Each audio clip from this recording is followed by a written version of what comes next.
Retro. Hi, this is Vanessa Marshall, voice of Hera and Rook Cast, and you're listening to Dennis and Jay on Podcast Stardust. Their behavior is continually unexpected.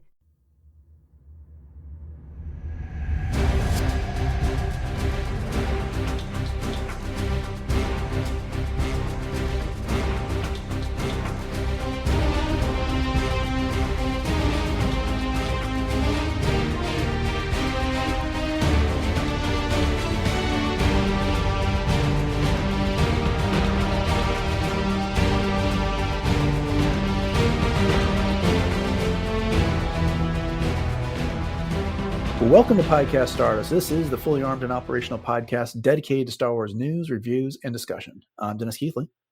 And I'm Jay Krebs. And we are kicking off this week with a discussion of the first episode of Lego Star Wars Rebuild the Galaxy, Pieces of the Past. It's going to be fun, so make sure you stick around. Jay, you want to go ahead and give everyone our social media contacts before we get started? You got it, Dennis. We are on Facebook and Instagram at Podcast Stardust. All right. The distance is aligned. The signal's boosted to maximum output. The shield is down. We are now broadcasting to the galaxy. So like I just said a second ago, we are diving into the new Lego Star Wars special, which is the sequel to Rebuild the Galaxy. It's called Pieces of the Past. It's a 4-part miniseries. All 4 episodes are currently available on Disney+. I've only watched the first one. Have you gone beyond that yet, Jay? Nope, I have not. So I'm right there with you. Same starship. Well, cool. Well, then we don't have to worry about knowing what comes next. So the current plan is to cover 1 episode per week for the next few weeks, and then we'll get back into our Clone Wars rewatch. But I just really enjoy these, so I'm taking my time with them, and I'm just going to savor them as they go. It's one of those things. I think we talked about this with Rebuild the Galaxy and some of the other Lego specials. It's like they're not canon. You can't look at them canon. You can't worry about them being canon or not. You just kind of have to enjoy them for what they are. And one of the things I appreciate about them is it really brings the spirit of Lego to life, which is creativity, imagination, and play. And they just apply it to Star Wars here. Yes. Yes, you said it the best. And that there are no rules, and you can remake and unmake and do anything the way that you want it to be. Right. And plus the fact I just love Star Wars Lego sets. So there's that. Heck yeah. But this whole thing opens with the opening crawl, and we've got Sig, our hero from the previous special, who is now in this rebuilt Star Wars galaxy, reading the crawl before he gets impatient with the whole thing and says this is too slow. He's just going to do it his own way, and kind of recaps everything that happened in the first series. Nothing really earth-shattering that happens there. But again, just kind of gets into that whole spirit of the thing, where it's fun and, here it is. Things aren't the way you think of when you watch Star Wars. Right. And again, it's just a fun recap, like you said, fun little intro. Right.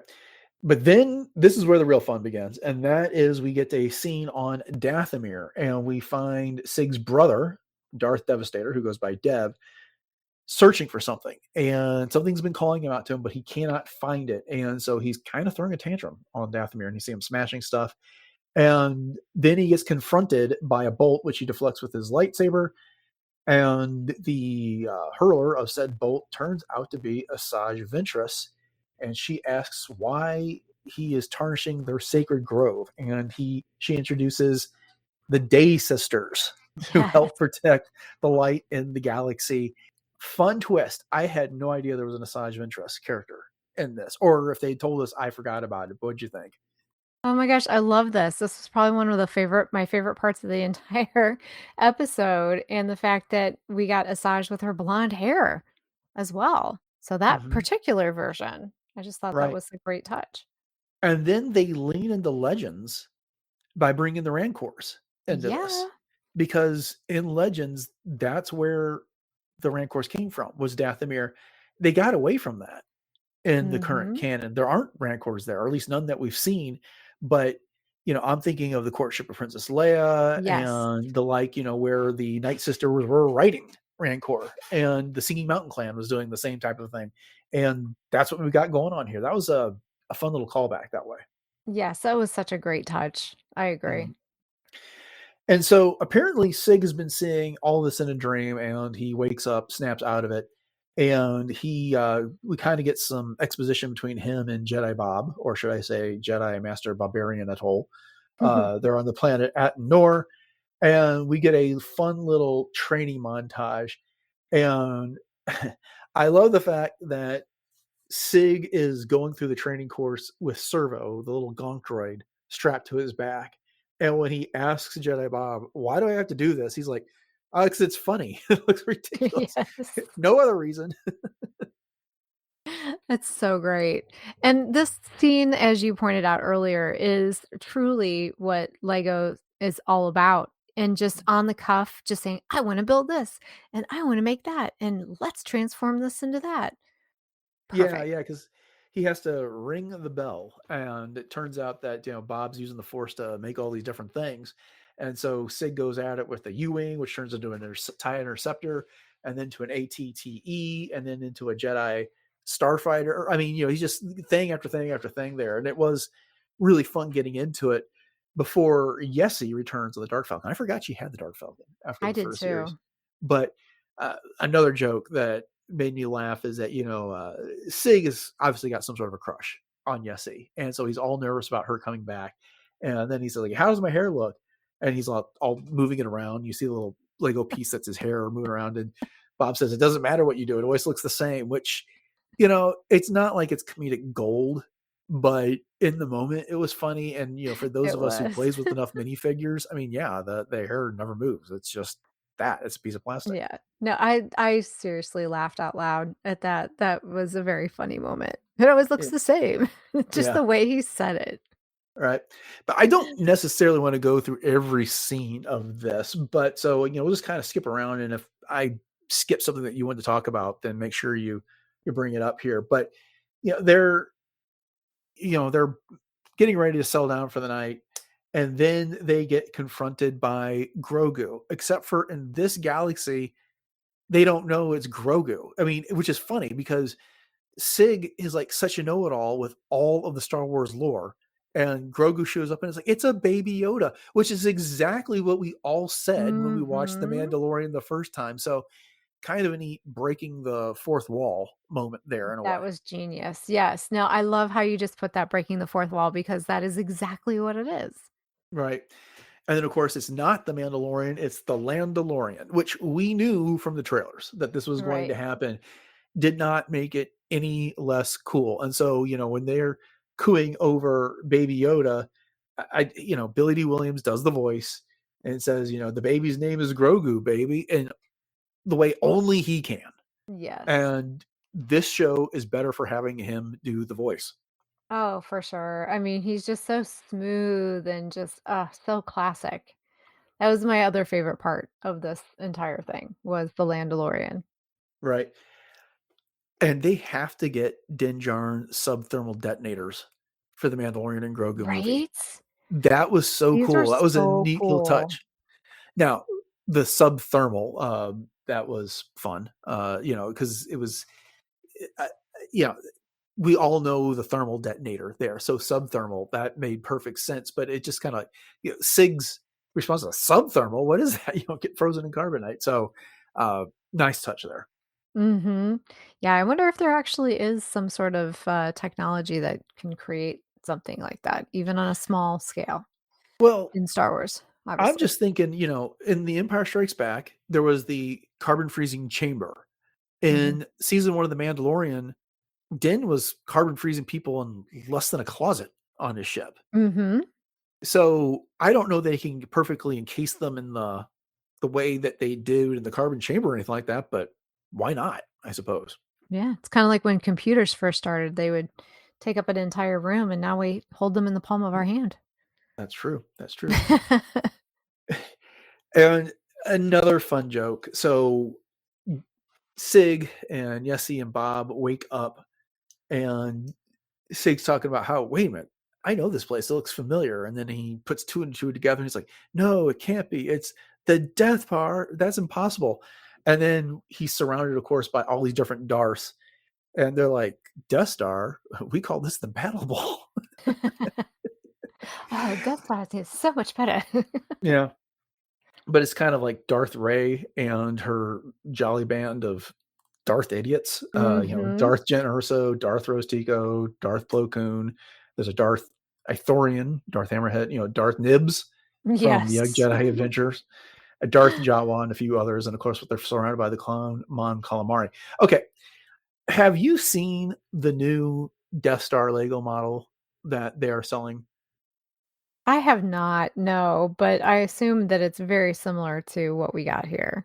Yeah, well, I put in our notes a picture of this thing, and you can go find this Mhm. over on the Lego website. It's a $1,000 model that's coming out in October. And let me see if I can find it. I mean, it is absolutely enormous. Now, if you're not familiar with it, um, it's designed as kind of like a cross section of the Death Star, and Yes. it is not a I'm not even sure how to put this. I don't want to say screen accurate. That's not right. And it's not designed to be like a perfect model of what this Death Star would be. Instead, it's got various rooms that you're looking at in this cross section that represent very famous scenes from the movie. So, Yes. you've got the Emperor's throne room, you've got the hangar bay where the Falcon was brought in, you've got the chasm that Leia and Luke swung across, the trash compactor scene and all this stuff like that. Well, that's what this scene is. It's a cross Mhm. section of the Darth Star as these various Darth Lords chase Bob, Yessi, and Sig all over the place. Now, it's not identical to this model, but part of me is wondering, was like, is this just a commercial for this new $1,000, 9,000 piece Lego set? But I don't know. What do you think? Oh gosh, now that you put it that way, I mean, that does seem very plausible because you're right. I mean, it was basically all of the iconic scenes from the movie and they did it so well and it Mhm. was just so much fun. Yeah. Of course, things go wrong here. The Landlorian wants to get paid so he can go on his way. And Darth Ray says, well, you've got the gratitude of the most powerful people in the galaxy. That should be reward enough. It's Yeah. just like, I This mean, deal is getting worse all the time. I was like, are Love you that. all broke? Or is this just like a commentary on corporate America right now? It's like a reward, a job well done is its own reward. No, it's not. Money is its own reward. It's Exactly. pay the man. Bob points out, it's like, you're not going to pay the bounty hunter after you already did the job. It's not a good idea. And so, of course, all heck breaks loose with the Landlorian ended up helping him out. And then Servo shows up in the Dark Falcon to help rescue them. I just said I wasn't going to go through this scene by scene, but that seems to be what I'm doing. Uh, It's hard not but to though. no, it moves so fast and they pack a lot into it. They And do. it's a lot of fun. But then this is the part that really fascinates me. And then we can get into some other parts that jump out to us, some of our favorite moments afterwards, is that they get to Dathomir and Sig finds Dev and he's in this, it's not a temple. It kind of looks like an arena with some sort of Star Wars version of Stonehenge in the middle of it. Mhm. Mhm. And Dev is feeling this, his call power, but he cannot find whatever it is that he's looking for. And Sig wants to try and turn him back to the light side. And so he goes down there to talk to him and they start fighting. And as they are using their force powers, creating and destroying, they open up a rift in space time. And then this is where we're introduced to Solicitus. And this is Jedi Bob's former master who betrayed the Jedi and was sealed up in this alternate dimension. And Solicitus goes on to say that he was using the Force to give, to project the desires of what these two brothers wanted the most. Dev wanted power, Sig wanted to turn his brother back to the light side, to redeem his brother, and it was the act of Force building and Sith destroying there like this that tore open the rift and allowed him to get away. Okay, putting aside that it's just kind of like Lego or whatever, that was some kind of cool prophecy stuff that they had going on there. What do you think about that? Yeah, it really was, and I like the idea of the force hold as Mhm. well, like this rift, as you called it, between time and space. Yeah, and it also kind of worked for him because Solicitus was taking credit for planting these ideas in Sig's and Dev's head, much like the way the Emperor claimed to do in The Rise of Skywalker. it's every voice you've ever heard, I've been every voice Right. you ever Yeah. heard inside your head there. And so it's like not completely unheard of when it comes to Star Wars. Mhm. Mhm, that was a very clever way to do it. That's for Yeah. sure. And then, of course, he throws Solicitus, that is, throws Dev and Sig into the Force hold, and Servo goes charging in after them. And then Asajj shows up to rescue Yessi and Bob. It's like, get on the Rancor if you want to live. I couldn't help but think of the Terminator, come with Get me to if the you want to chopper. live. So, but yeah, I mean, good start as far as I was concerned. What do you think? Yeah, it really was. I mean, it was jam-packed with, as you said, it was very fast-moving, a lot of action, great humor, and just the reintroduction, and it was which was nice because it's been a while since we saw, the first, episodes, and coming back to this new series, I was like, "Okay, now what was going on here?" And then it did a nice job of filling in some of the gaps, and then also giving us some fun new stuff too. Yeah. I like this idea that Solicitus was someone who betrayed the Jedi. It's not, they didn't even describe him really as a Sith. It No. was this, he, I can't remember what they even told us what his motivation was, but he betrayed the Jedi. And when he gets out of this Force hold, he says that he's going to bring eternal peace to the galaxy. No more of this Force building and Sith breaking and whatever, but it's going to be like an endless night thing, which doesn't sound fantastic either. And he still addresses Bob, who's a Jedi Master, as his Padawan here. So he's been locked away for a while. And just the idea that was 2 galaxies ago when that happened here. So this is the third Yeah. version of the galaxy since then. Um, is there any other moments we hadn't talked about from this, or jokes that we hadn't brought up that resonated with you or you enjoyed? Well, first of all, I think the idea of the force hold is really cool because, like you said, this was, he's coming back a couple galaxies later, but yet the Mhm. force hold seems like it's more of a neutral zone, where nothing ever changes, maybe. So I think that's a Right. really cool concept to be able to explore. So my other favorite, I think, joke from this is when Bob's going to meditate. He's like, if you find a pile of clothes in the morning, I'm one with the force. Otherwise, I'll see you at breakfast. Right. I love Yeah. that. Oh my gosh, I was cracking up. Yeah, it was well paced, the humor with this one. I also liked the the foreshadowing they did when at the end of the Death Star scene, they had rounded the Landlorian, which is hard to say with now I'm going to start saying that when we're talking about the I was Mandalorian, but thinking that too. right, he unleashed his subthermal detonators on the Sith, and they froze them in carbonite, and then they put them all in that Jedi prison on the Dark Falcon. And Uh-huh. when they couldn't get out, of course, someone was like, let's use the Force to get out of here. And Darth Vader's like, well, we built this to trap Jedi, so it's not going to work. And of course, Darth Plo Koon is like, actually, I think we're going to be on the light side now. But um, that moment aside, it was this, I can't remember exactly who said it, but it's like, yep, trapping all these Sith back in the container. This will definitely not come back to haunt us later. Right. Yeah, so I mean, it's going to something's going to happen with it. Well, for no other reason, we've seen a lot of them in imagery with the various light side characters that come up later in the Yeah, season.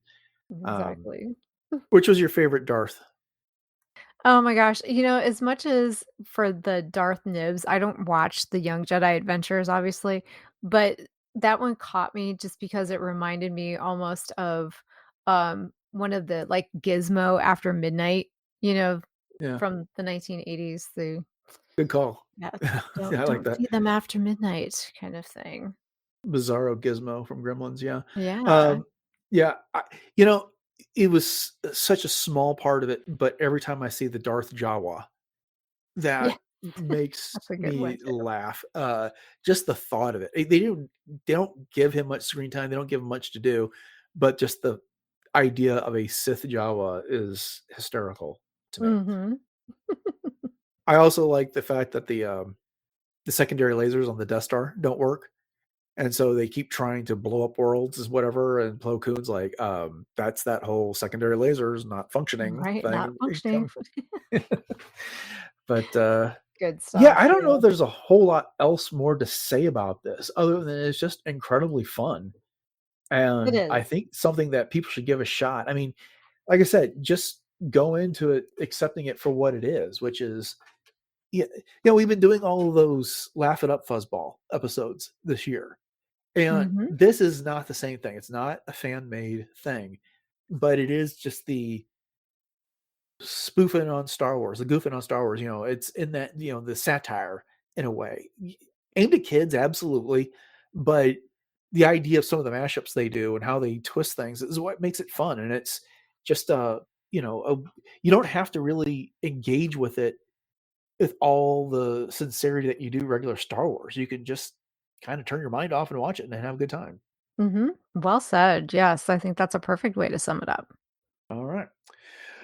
Okay, well then we'll go ahead and call it an episode. Thank you all for joining us for this episode of Podcast Stardust and our discussion of this first episode of Lego Star Wars Rebuild the Galaxy Pieces of the Past. That is a mouthful. It If they do is. another series, I need to not add something to the end. But anyway, we hope you've enjoyed the discussion. And if you haven't already subscribed to the podcast, you'd consider doing so. And we'd also appreciate your ratings and reviews. That helps the algorithm out and getting the show in front of more people. And then you can catch our entire back catalog of shows, of course, over at retrozap.com, along with the other shows that are on the network. Jay, you want to go ahead and give out those social media contacts one more time and let everyone know where else they can find us online? Sure, you can help us to continue to build at Podcast Stardust on both Facebook and Instagram. And we also have our Pinterest boards and our YouTube channels. So you can head over to the traditional YouTube as well as YouTube Music. Like, subscribe, and share those out. And let us know what you thought of this particular episode or any others, because that does, like I said, support all of those types of things. And then if you want to head over to TeePublic, you can find our store over there and you can pick up some Podcast Stardust swag. We have 7 different show logo designs available on all kinds of really cool stuff, from t-shirts and sweatshirts to home goods, including even things like tote bags, wall hangings, and everything in between. So the link to that is in our show notes. All right. Upcoming on the show on Wednesday, we've got a really great discussion of the most recent Star Wars novel, which is Sanctuary. It's a Bad Batch story, so come back and check that one out. And then Friday, we'll be ending the week with a look at some Star Wars news. So make sure you join us for the latest. With all that being said, thanks for listening to episode 945 of Podcast Stardust, everyone. Have a great week, and until next time, may the Force be with you.